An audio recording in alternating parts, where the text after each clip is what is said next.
Terima kasih pemirsa, Anda masih bersama kami di obrolan Karebosi polemik biaya haji naik. Masih bersama dengan Pak Iqbal Ismail, Pak Dr. Haji Abdillah, dan juga Pak Dr. Haji Abu Bakar. Saya kembali ke Pak Haji Iqbal. Pak, kemudian pemerintah ini mengusulkan ya rencana kenaikan biaya haji di tahun 2023 dengan alasan tadi mungkin juga sudah disampaikan ya, Kementerian Agama mungkin mengusulkan kepada pihak-pihak terkait. Nah, mungkin saja ada komponen-komponen, Pak, kenapa bisa terjadi kenaikan di tahun 2023. Komponen-komponen apa saja itu, Pak Haji Iqbal? Terima kasih. Jadi komponen biaya haji itu di dalam negeri dan luar negeri. Dalam negeri itu komponennya akomodasi dalam negeri, asrama haji, makan di asrama, terus manasik di daerah, ya. Komponen-komponen itu yang ada dalam negeri. Terus komponen penerbangan itu biaya penyelenggara haji merekrut 30% malah untuk penerbangan. Jadi terus hotel di Arab Saudi sudah naik semua sekarang. Itulah susahnya kalau Indonesia yang mencari hotel, pada naik semua. Ini persoalan di Saudi, pada naik semua harganya hotel. Tapi begitu Indonesia sudah taken kontrak sama hotel-hotel ini, sudah mulai turun lagi. Kalau ini dia atau semua, nanti setelah Indonesia taken kontrak baru mereka masuk. Terus sudah turun. Itu pada pangsa pasar. Kalau pasar kan di sana itu kan naik.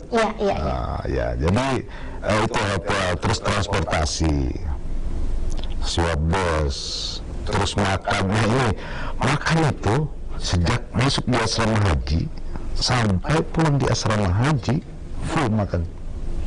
3 kali makan, 2 kali snack. Jadi itulah komponen-komponen biaya haji dari. Tapi yang paling tinggi sebenarnya itu biaya pesawat sampai 30%. Yang lainnya ya, ada hotel Madinah, hotel Mekah, terus biaya visa. Nah, mahal itu biaya masair, paket masair pelayanan 4 hari itu. Mahal itu. Itulah komponen-komponen yang harus dibayar oleh pemerintah dari 70 tadi itu, 70-30. Nah, harapan kami kenapa pemerintah memberikan komposisi 30% untuk manfaat atau dari dana tabungan haji itu, agar ini menjaga stabilitas itu tadi, menjaga stabilitas pengelolaan keuangan.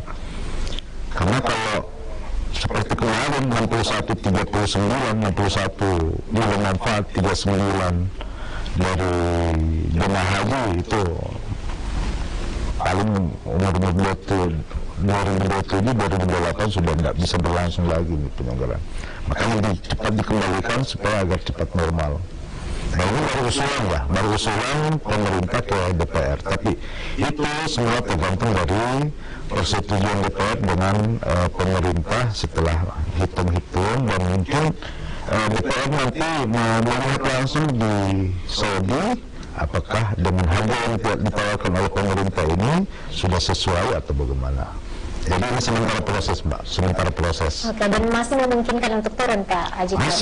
Masih apabila memang dari negosiasi melihat keadaan di lapangan, kalau bisa memungkinkan turun, ya kenapa tidak? Kenapa tidak ya? Baik. Kemudian bagaimana dengan di tengah naiknya mungkin biaya haji di tahun 2023, daftar tunggu di Sulawesi Selatan sendiri seperti apa, Pak?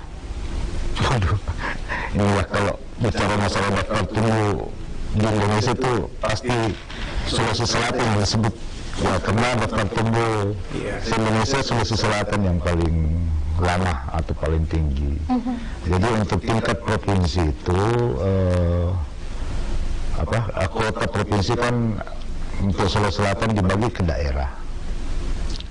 Nah, karena dibagi kota daerah, untuk kabupaten yang tertinggi atau yang terlama itu Kabupaten Bantaeng, itu sekitar 46 tahun, dan yang paling rendah Toraja sama Luwu 22 tahun.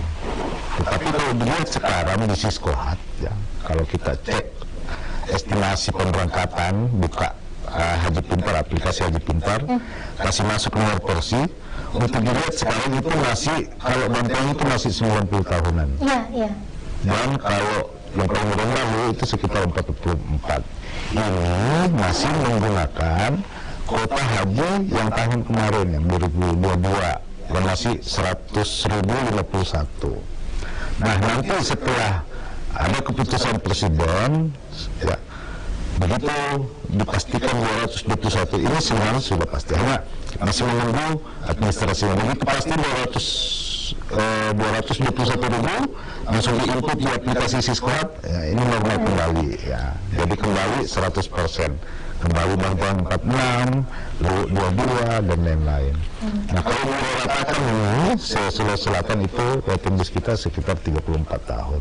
Oke, 34 tahun untuk di Sulawesi Selatan. Jadi angka yang saat ini belum final juga ya Pak ya, masih kemungkinan kayak seperti di Luwu 22 tahun yang sebelumnya 40-an tahun. Untuk sekarang ini Siskohat, kalau kita lihat di Siskohat itu 44 tahun. Nanti di input masuk kuota tahun 2023 221.000, normal kembali.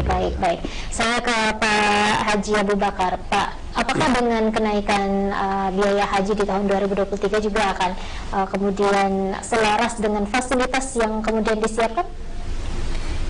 Iya, yang terpenting adalah item kebutuhan jamaah itu seperti yang disebutkan tadi, berkaitan dengan soal konsumsi jamaah, soal transportasi, soal penginapan, itu dapat diterjemahkan ke masyarakat dengan pendekatan yang rasional. Dengan demikian masyarakat itu tidak akan berpolemik berkaitan dengan besaran biaya haji itu. Kalau ini kemudian oleh pihak Kementerian Agama menyampaikan alasan kenaikan biaya haji itu kepada masyarakat, maka masyarakat kemudian akan berpikir bahwa memang sudah demikian halnya. Yang menjadi persoalan saat ini adalah ketika muncul informasi tentang kenaikan biaya haji, lalu masyarakat itu tidak memiliki pengetahuan yang jelas, ini kemudian memicu polemik yang berkepanjangan. Padahal persoalannya sangat sederhana. Ketika diperhadapkan dengan kebutuhan-kebutuhan yang real, yang berkaitan dengan kebutuhan jamaah, berkaitan dengan soal transportasi yang semakin hari semakin meningkat, kemudian soal konsumsi, soal pembiayaan penginapan di Saudi dan yang lain, itu insya Allah masyarakat akan tidak berkepanjangan